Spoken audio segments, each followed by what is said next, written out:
Hello, my friend. Stay a while and listen. What's going on, guys? It's Filthy and I'm back with another video.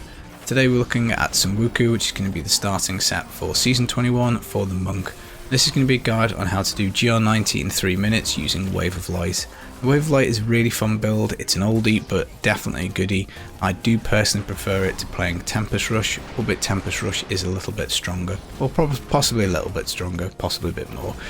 I have done previous guides on Tempest Rush, so I will link them in the description for you. This is just going to be how you can do key farming really quick, and you can get the speed rifts fairly fast as well. But before we jump into it, if you are new to the channel, welcome. Do consider subscribing if you enjoy Diablo 3. I've got plenty more Season 21 build-up material on the way. Now, jumping in and looking at the Sunwuko set, the 2-piece gives us 50% damage reduction while Sweeping Wind is active.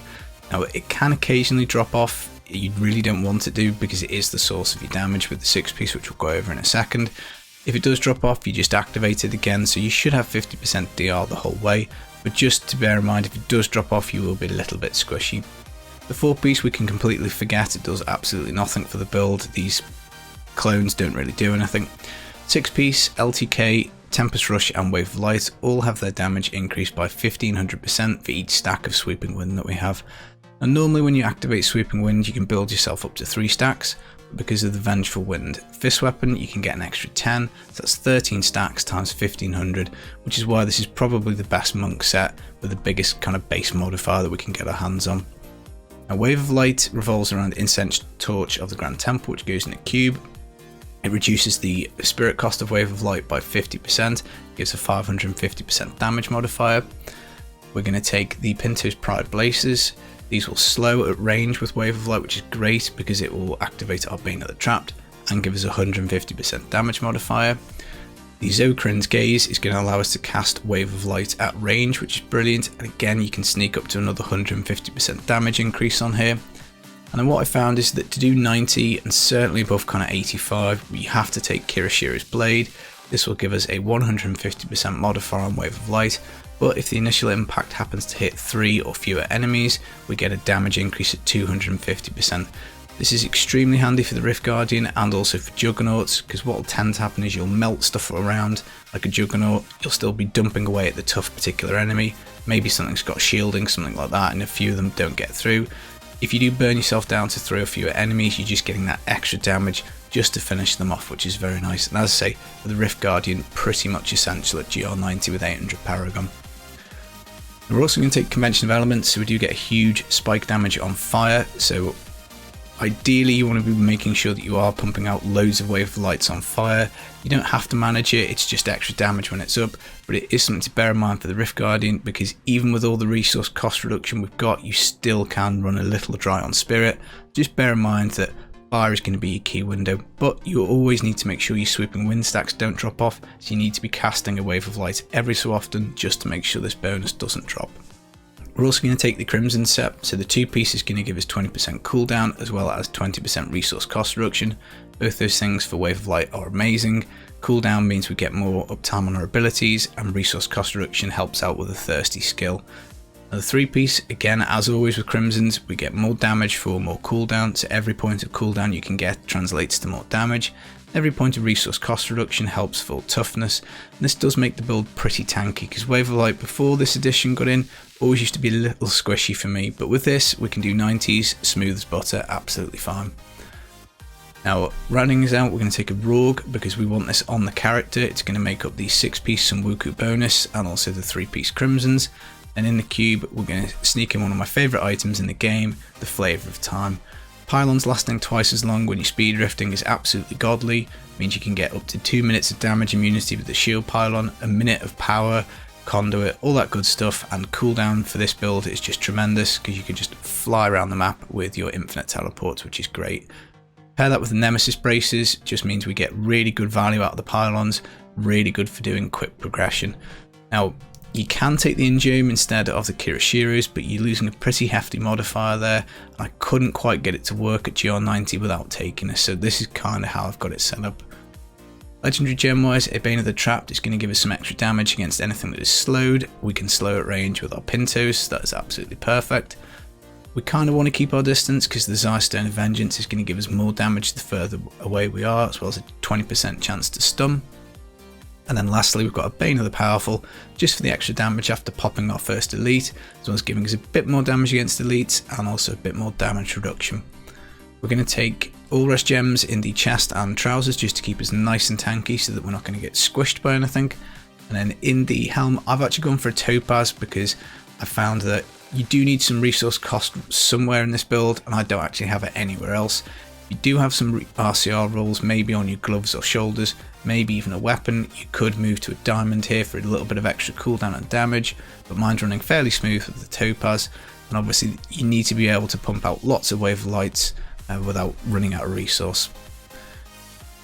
Now looking at the skills, Wave of Light, Explosive Light, this is the fire rune, so we're going to want fire on our braces and on our Sunwuko amulet. This is basically the most damaging rune, it's got really good area of effect, it really does dump out the damage.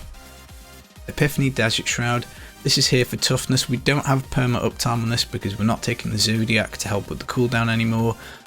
Not necessarily has to be up the whole time because of all the other toughness layers that we've got in, but you just activate it whenever it's off cooldown. Again, you get a channeling pylon, it will have perma uptime, so it is pretty nice, 50% damage reduction, and it also regenerates some spirit for us, which is great. That's also the theme and reason why I've picked Mystic Ally, Air Ally. When we pop this, it's a spirit potion, so if we run low on spirit, we can just pop it and it fills us back up, and it also gives us passive spirit regen, which is pretty nice. Sweeping Wind in a storm, basically we're just going to go for this for the extra spirit regen. We obviously need Sweeping Wind to make the entire Sunwuko set function. Mantra of Salvation, Perseverance, this is giving us an absolutely ton of all res, which is great. Again, keeps us very nice and tanky. You can pop this for a little bit of on-demand toughness. Dashing Strike, Quicksilver, we're going to take the extra charge on this for the teleport, just so that if we do get a cooldown pylon, we can zip across the map with absolute ease. It also does mean that we've got 3 charges, so we can cover a bit of distance if we need to, or kind of, oh shit, get out of the way, and it's generally there when we need it. The passives, Beacon of Utah, more cooldown is more damage and more uptime on Mystic Ally, Epiphany, which is obviously pretty good, and a much faster teleport as well, because obviously it refreshes a bit quicker. Harmony, 40% of our single elemental resistances on our gear get added to our all res, again making us very tough, which is great. Near death experience, we don't want to die, we don't want to lose any gem levels, so this seems to make a bit of sense. And CC Initiative, 30% increased attack speed when attacking enemies above 75% health. Again, helps us output a bit more damage. If you were still struggling for resource, you could swap this off for Exalted Soul, and that would give you a bit more spirit regen and a bigger spirit pool in general, so that's a potential swap if you're struggling. In terms of the gear, you can take Wave of Light damage on your boots, obviously it rolls on a pretty huge range on the Zogrin's Gaze. We want to get fire on our braces and also on our amulet. And after that you want loads of cooldown wherever you can get it, so cooldown on your gloves, on your shoulders, preferably on both of your rings if you can. You're going to want to take area damage is a good roll, obviously double crit. I probably wouldn't be bothered about attack speed per se, I'd probably rather have anything else other than that. But other than that guys, just make it do as much damage as you can and you will have a pretty good time playing it. So in terms of how to use it in the Rift, you're just basically going to wait until you find an enemy, pop Sweeping Wind, it starts off at 1 stack, you then hit with Wave of Light, the stacks grow up to 13, at that point you're doing your maximum damage. You're obviously just looking to pop your Epiphany, just to make sure you don't get squished whilst you're building your stacks up to 13, and then after that you just activate this whenever it's off cooldown. Mystic Ally is there just in case you need some extra spirit, and then teleport as much as you need to get about the map and you should kill stuff pretty good. Now, one swap I was trying to toy around with was working squirts in here, so taking out the Flavour of Time, putting the squirts in, and going for like a shield with the Molten Wildebeest's Gizzard. I just couldn't quite get it to work with enough kind of consistency, and I just think that this is probably the smoothest way to play 90s, as I say, in about 3 minutes, which is pretty good. And for key farming guys, I would be swapping it out to this kind of setup here, whereby we've dumped the Kirishiro's Blade because we're only doing effectively GR75. We're going to take an Ingame that will allow us to zip around the map with infinite teleports once it's up. We're also going to have to dump the Nemesis Braces because I like having Gold Wrap and being immortal. Plus that allows us to get an extra modifier in, so we drop the Flavour of Time for squirts. This gives us double damage if we don't take damage ourselves, and we basically stick on a Gizzard This gives us a shield around the character because of based on the life per second. What happens is when we pick up gold with the Avarice Band and Boon of the Hoarder, Gold Wrap makes us immortal, and then this shield won't drop, so we keep our squirts buff. And as you can see from the footage, it's still really quick to farm for keys. Now, if you want to, you can take Nemesis Braces and try and quick swap yourself on before pylons. You can also do the exact same thing with Kane's set, so you could put Kane's on to get some extra keys, or a Sage set to get some extra TBs. I personally don't like doing that. That's far too hardcore for me. I just basically play the Rift, grab the keys, and this is kind of the setup that I like the best. But by all means, if you do want to take the Nemesis Braces, you can work it back much towards the GR version, and then basically you got to dodge explosions and stuff, but you will get the benefit of the extra elites by putting the Nemesis in. But as I say, this is how I do keys personally, so up to you, your choice. That's it guys, that's how to do Sunwuko Monk GR90s in 3 minutes with 800 Paragon. I'll leave you now with a particularly nice clear hopefully, and I'll be back with some more Season 21 content just as soon as I can. Take it easy guys, peace.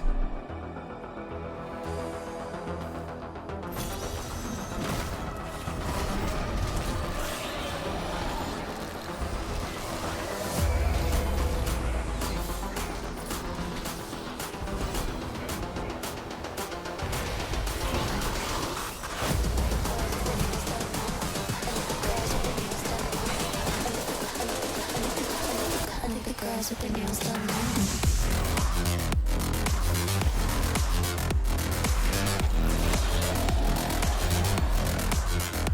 Girls with their nails done.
Girls with their nails done now.